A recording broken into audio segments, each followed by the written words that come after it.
सरकार, संपन्नता, है ना। और इन 4 तत्वों से हम राज्य को अच्छी तरह से जानते हैं, ठीक है। इसके भौगोलिक तत्व भी है, संगठनात्मक तत्व भी है, हर तरह के तत्व है जो राज्य के लिए है।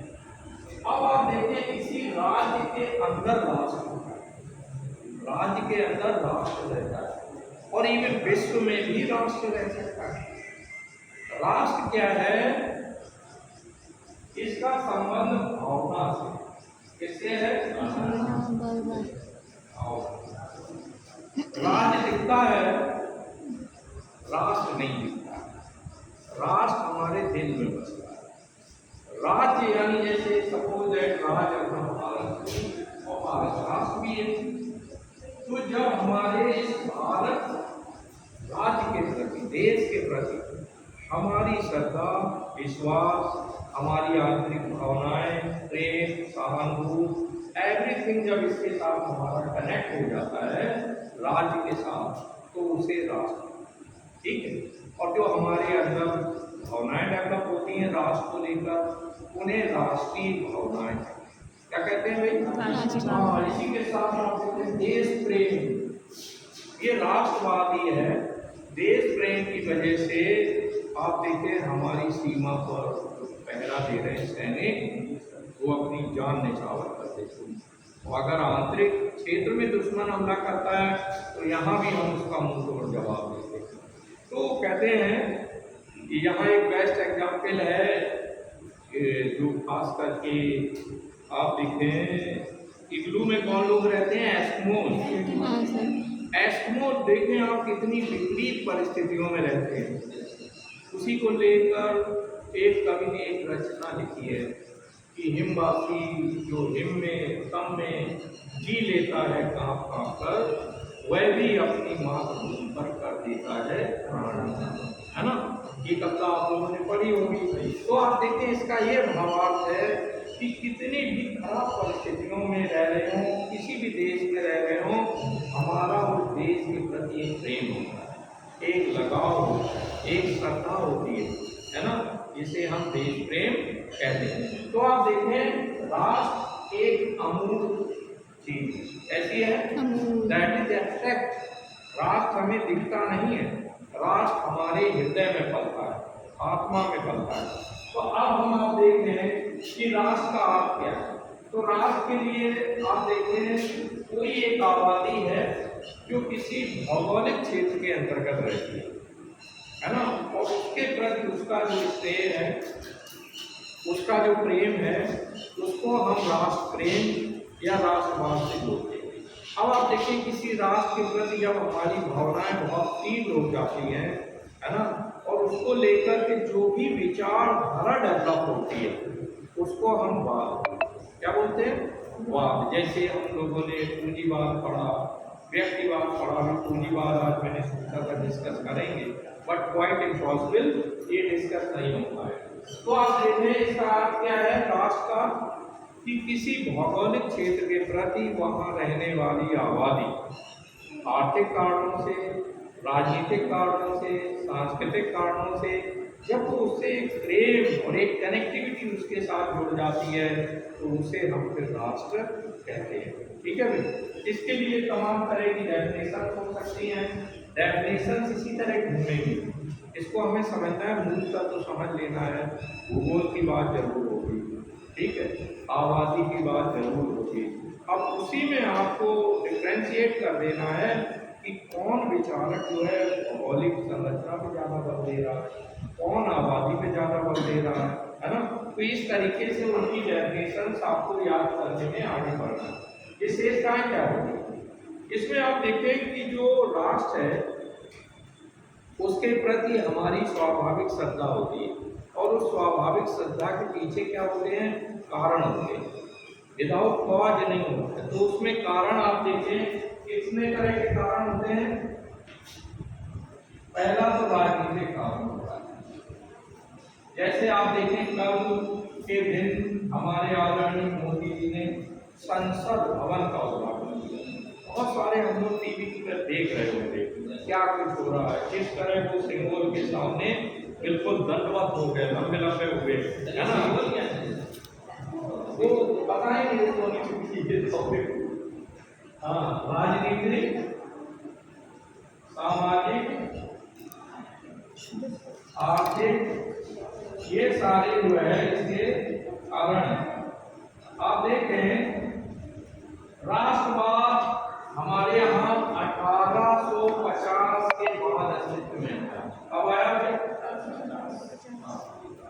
1850 के बाद जो राष्ट्रवादी भावना है इसका जन्म हुआ। 1857 का जो प्रथम स्वतंत्रता संग्राम था उससे हम सारे जो शासक थे आप देखिए वो यूनाइट हुए, एकजुट हुए और सम्मिलित होकर के उन्होंने अंग्रेजी सत्ता का विरोध करना शुरू कर दिया। तो 1850 के बाद मैंने कहा तो 1857 में पहला स्वतंत्रता संग्राम हुआ।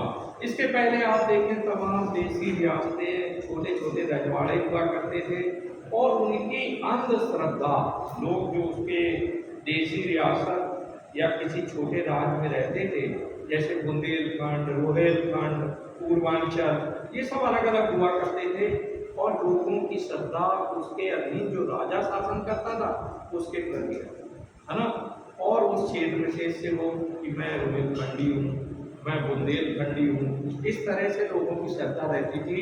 जो राष्ट्र नामक जो तत्व है ये अस्तित्व में नहीं आया। एक बात तो हमें अच्छी तरह ये याद रखना है कि राष्ट्र, राष्ट्रीयता ये हमारे अंदर यूरोप से, हालांकि आप देखें मौर्यों के समय में, चंद्रगुप्त मौर्य के समय में एक बहुत बड़े एरिया, इवन अफगानिस्तान, ईरान का बिग लैंड जो है वो भारत में आती थी, लेकिन भारत उस समय राष्ट्र के रूप में नहीं जाना जा सकता।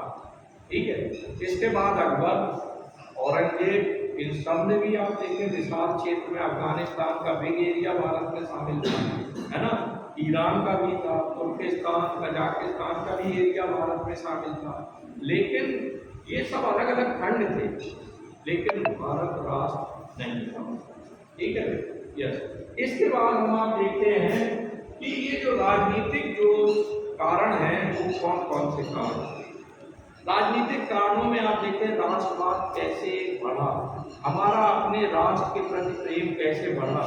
तो 1857 की गदर में आप देखें झांसी की रानी, नाना साहब, है ना, बेगम हजरत महल, इन सारे लोगों ने अलग अलग क्षेत्रों में अपने राज्यों को बचाने के लिए उन्होंने प्रयास किया।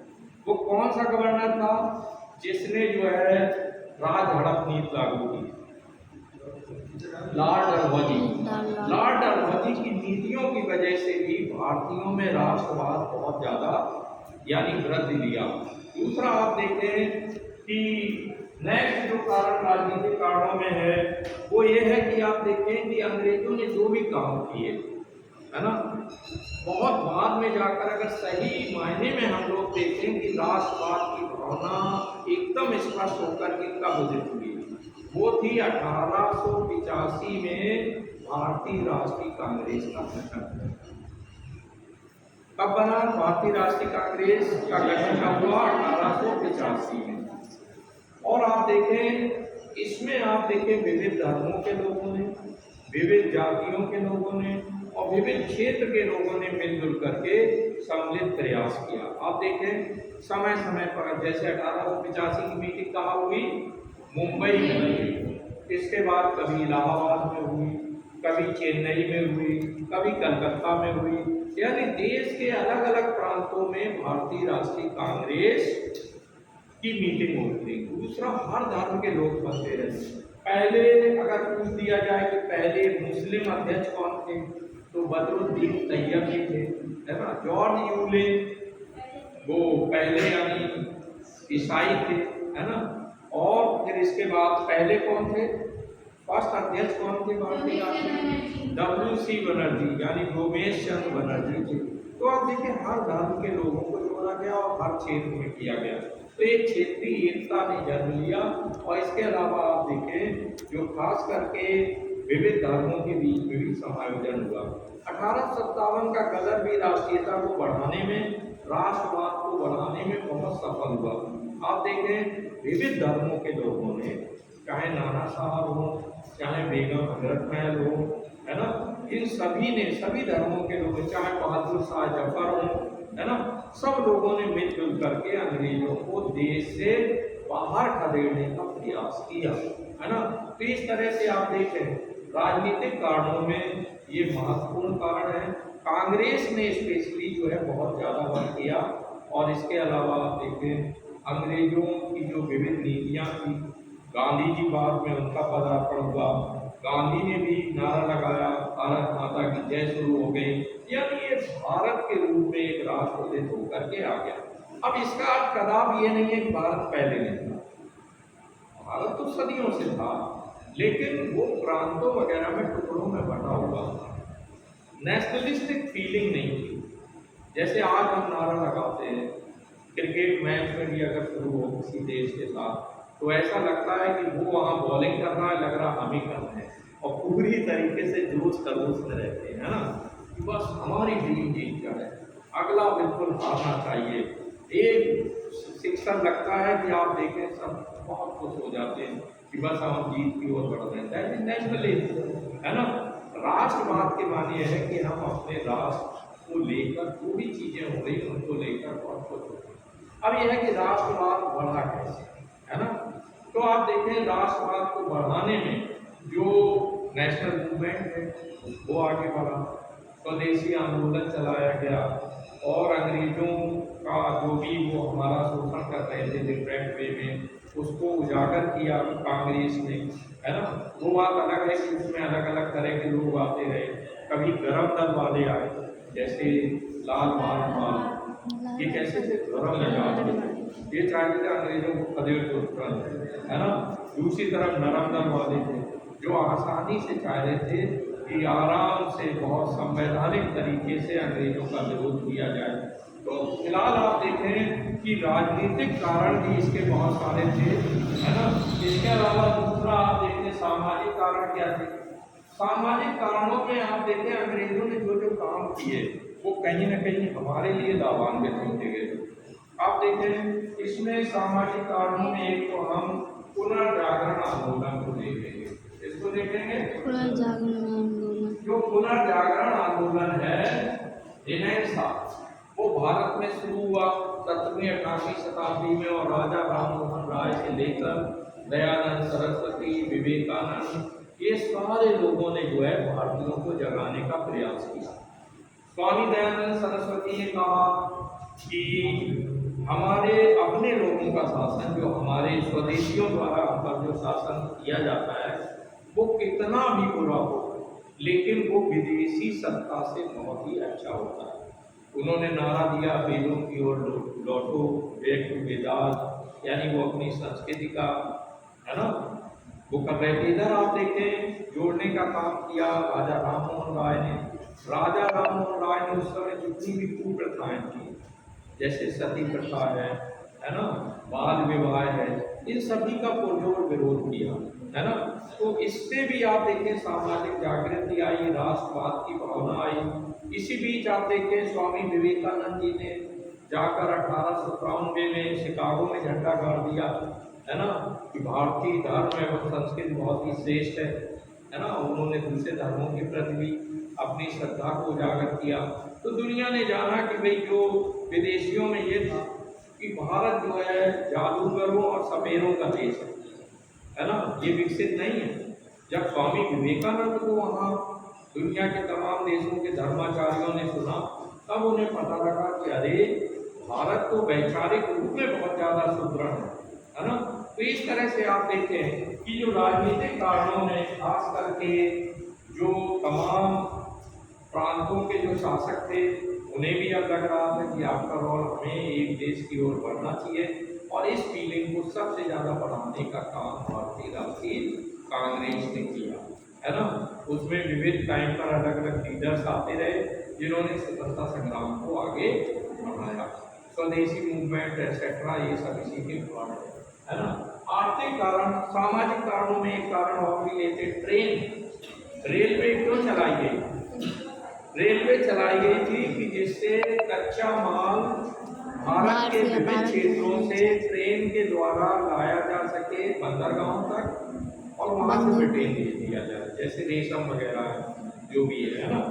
और दूसरा उसका उद्देश्य ये था कि अगर कहीं विद्रोह होता है तो देन एंड देयर जो है आर्मी मैन को, सैनिकों को दूर दराज क्षेत्रों में भेज दिया जाए और उस विद्रोह को तुरंत दबा दिया जाए, है ना। तो इस तरह से आप देखें कि ये जो था इसमें ट्रेन का क्या रोल रहा। ट्रेन में क्या हुआ, विविध जात और जात के लोग साथ साथ चलने लगे।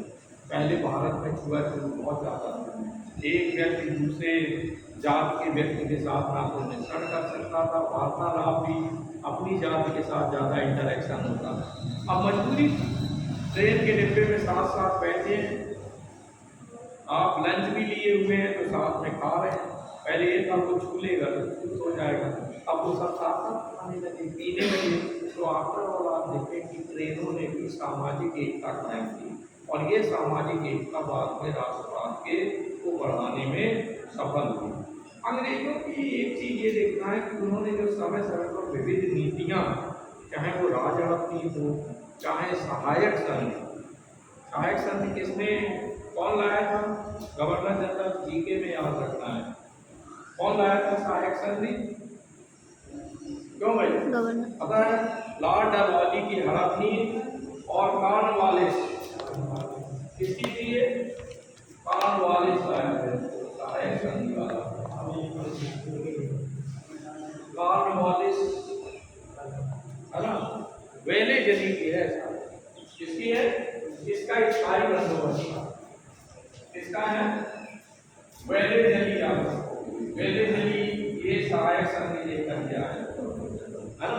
तो आप देखें इसने सहायक संधि की और किस तरीके से इसने ये क्या करते थे सहायक संधि के अंतर्गत कि जिस शासक के साथ सहायक संधि करते थे वहाँ अपने ज़्यादा सैनिक रखते थे, ठीक है, और उनका पूरा खर्च जो है उसी शासक से करवाते थे, खाने पीने रहने का उनका वेतन, है ना। और इस तरह क्या होता था कि वो सैनिक पूरा देखभाल करते रहते कि राजा कहाँ कमजोर है, राजा को क्या प्रॉब्लम है, क्या इनकी आपस में अंदर लड़ाई चल रही है, और जहाँ वो मौका देखते थे पलटते थे, है ना। तो इस तरह से आप देखें सहायक संधि लोगों ने कर तो ली, लेकिन बाद में ये देखा कि धीरे धीरे अंग्रेज जो है सत्ता हड़पने लगी। झांसी की रानी वहाँ जो रेजिडेंट रहता था वो बराबर है इंटरफियर करता था झांसी में, और बराबर जो है देखता था कि रानी कहाँ कमजोर हो रही है, इस समय क्या युद्ध रोक देना चाहिए, युद्ध करना चाहिए या नहीं करना चाहिए। तो ये आंतरिक टोलें कब मिलती हैं, जब सहायक संधि हुई, हमने चूंकि पेपर पर ये साइन कर दिए तो आफ्टर ऑल हम बॉन्ड हो गए, और उसके बाद क्रमशः जो है अंग्रेजों ने बहुत सारे राज्यों को इस तरह हड़पा। रहा संधि को लॉर्ड डलहौजी ने हड़पनी के अंतर्गत अपने ब्रिटिश साम्राज्यवाद का अधिक से अधिक विस्तार कर दिया। तो ये सारी बातें भारतीय समझ रहे थे और आफ्टर ऑल इससे जो है राष्ट्रवादी भावनाएं पनप रही। तो सामाजिक कारणों में क्या याद रखेंगे, पुनर्जागरण को रखेंगे। पुनर्जागरण में और नेशनल मूवमेंट ने स्वदेशी की भावना को बढ़ाया, है ना। ये हमारा राष्ट्र है, ये बात बहुत पक्की तरह से कर गई कि हमें अपने राष्ट्र की रक्षा के लिए काम करना है, ठीक है भाई। पहले ये था, इवन आपको अगर कहें ये ड्रॉबैक होगा या आपको लगेगा कि जो राजे महाराजे लड़ रहे थे इवन 1857 के गदर, तो वो कोई नहीं कह रहा था कि हमें अंग्रेजों को भारत से बचाना है। इवन मैंने रानी लक्ष्मीबाई का इतिहास बहुत गहराई से पढ़ा। रानी का भी जो नारा था वो कह रही थी, उनका उसी बुंदेली भाषा में है कि मैं अपनी झांसी नहीं दूंगी।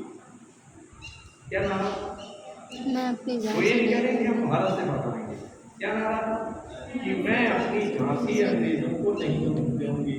तो इट मीन्स है कि वो अपनी झांसी के लिए लड़ रहे हैं। नाना साहब अपनी कानपुर रियासत के लिए लड़ रहे थे, लेकिन आफ्टर ऑल ओवरऑल इनमें नेशनलिस्टिक फीलिंग्स थी, और जो बाद में कांग्रेस ने उसे, है ना, उसने सारे राजे महाराजों को हटाकर सीधे पब्लिक से टच बनाया, लोगों को तमाम अध्यक्ष बनाए, तमाम क्षेत्रों में सम्मेलन किए। तो राष्ट्रवाद को बढ़ाने में इनका बहुत बड़ा योगदान रहा। आर्थिक कारणों में क्या है कि आप देखते हैं अंग्रेजों ने शुरू से ही देश को लूटना शुरू कर दिया। पहली बार किसी भारतीय ने इनकी बात को बाहर निकाला तो वो था दादा भाई नौरोजी। कौन है? दादा भाई नौरोजी। दादा भाई नौरोजी ने क्या कहते हैं, grand old man of India. Grand old man of India यानी भारत के वयोवृद्ध पुरुष, है ना। गांधी जी ने, आप देखें, सॉरी, दादा भाई नौरोजी ने एक किताब लिखी जिसमें उन्होंने इस बात को उजागर किया कि किस प्रकार से अंग्रेज जो है भारत को लूट रहे हैं, है ना। यानी poverty and un-British rule in India, दरिद्रता और भारत में अंग्रेजों का शासन, इस नाम से उन्होंने एक किताब लिखी जिसमें उन्होंने, क्या नाम था किताब का नाम, ये कंफ्यूजन में भी आ सकती है, poverty and un-British rule in India,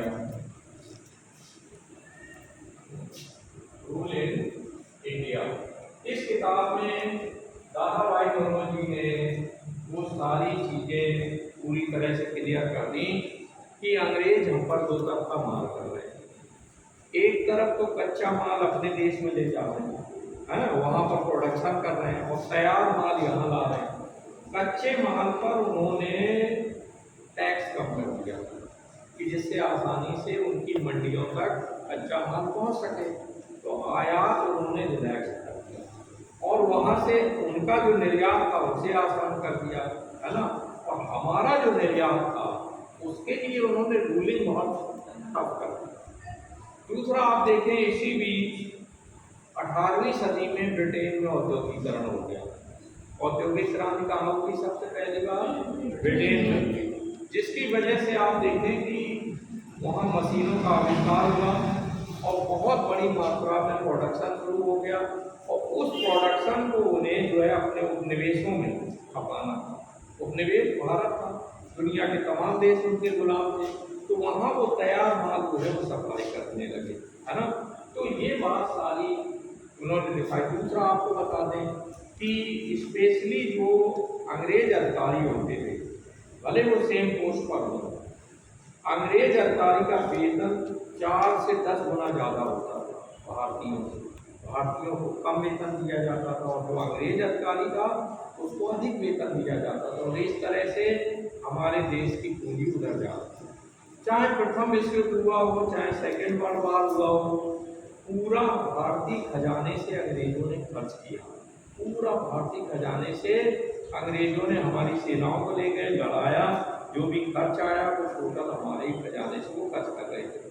तो इस तरह से आप देखें कि ये जो आर्थिक कारण है इसको सबसे ज़्यादा दादा भाई नौरोजी ने दिखाया कि किस तरह से भारत में से धन निकासी वाला फॉर्मूला चल रहा है।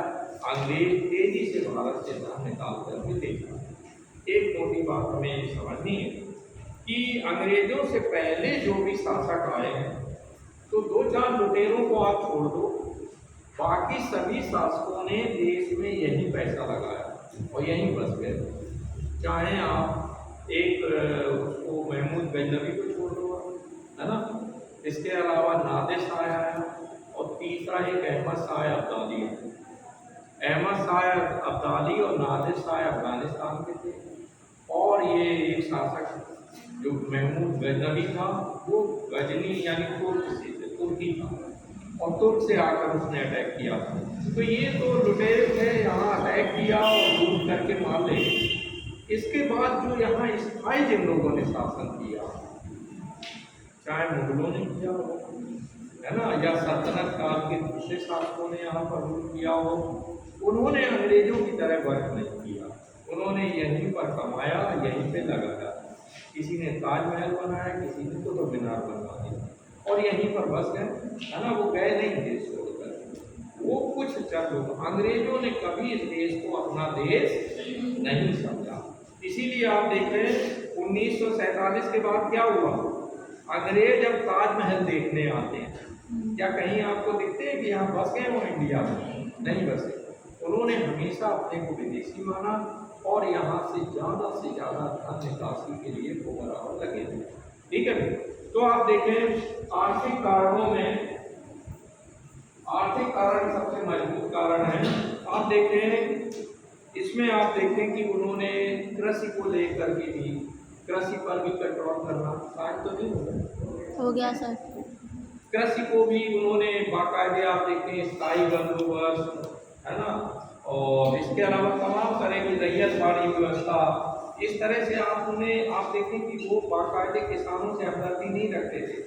जमीन को कभी जमींदार के हवाले कर दिया, तो कभी रैयतवाड़ी के अंतर्गत उन्होंने टैक्स वसूला अधिक से अधिक और हमारा दोहन किया। उनकी नीयत हमारा, चाहे वो ट्रेन चलाना हो, रेलवे चलाने के पीछे भी उनका अपना मोटिव था कि कैसे वो अपने हित को आगे बढ़ा सके। वो बात ये है कि उसका इनडायरेक्ट इफेक्ट हो गया। दूसरा आप देखें, अंग्रेजी भाषा ने भी राष्ट्रवाद को बढ़ाने में बहुत बड़ी भूमिका का निर्वाह किया। आप देखें, हमारे यहाँ तो 4 कोस में भाषा बदल जाती, इतनी बोलियां हजारों की संख्या में बोली जाती हैं, तो कनेक्टिविटी की कोई भाषा नहीं थी। वो बात अलग है कि अंग्रेजों ने जो अंग्रेजी भाषा को लाए थे, तो वो क्लर्कों की नियुक्ति करने के लिए लाए थे कि ऐसे एक वर्ग को डेवलप कर दिया जाए जो हमारी भाषा को समझ सके। लेकिन आप देखें, उसकी उल्टी मार पड़ी, यानी खास करके अंग्रेजी भाषा एक कनेक्टिविटी वाली लैंग्वेज बन गई। सभी भारतीय एक ऐसी भाषा में, दक्षिण वाला भी अंग्रेजी में उत्तर वालों से बोल ले रहा था, और उत्तर वाले जो है दक्षिण वालों से बात कर ले रहे थे, क्योंकि दक्षिण वाला हिंदी नहीं जानता, है ना। तो अंग्रेजी ने एक जो है कनेक्टिविटी लैंग्वेज के रूप में काम करना शुरू कर दिया, है ना। दूसरा, अंग्रेजी साहित्य के संपर्क में भारतीय आ गए। हमने वहाँ J.S. मिल को पढ़ा, हमने हीगल को पढ़ा, तो जब हमने पाश्चात्य चेतन को पढ़ा तो हमारे अंदर स्वतंत्रता, समानता, भाईचारा, न्याय, ये भावनाएं बलवती हुई। नहीं तो हमें पता ही है कि हमारे यहाँ जो अपना सिस्टम था उसमें एक प्रकार से बहुत प्रभाव था, जातिवादी व्यवस्था थी जिसने राष्ट्रवाद की रीढ़ को कमजोर किया था। तो आफ्टर ऑल जब ये विदेशी चिंतन और चिंतकों के संपर्क में हम लोग आए, तो हमारे अंदर उदारता की भावना बढ़ी, हमारे अंदर फ्रीडम की भावना बढ़ी, और हमें लगने लगा कि आखिरकार हम इन अंग्रेजों को क्यों रोकें, इन्हें हमें देश से बाहर खदेड़ना। और उन्हीं के संवैधानिक तरीकों को अपना करके गांधी जी ने, अम्बेडकर जी ने, सभी लोगों ने मिल करके सम्मिलित रूप में देश से उन्हें बाहर खदेड़ने का रास्ता तय किया। ठीक है भाई।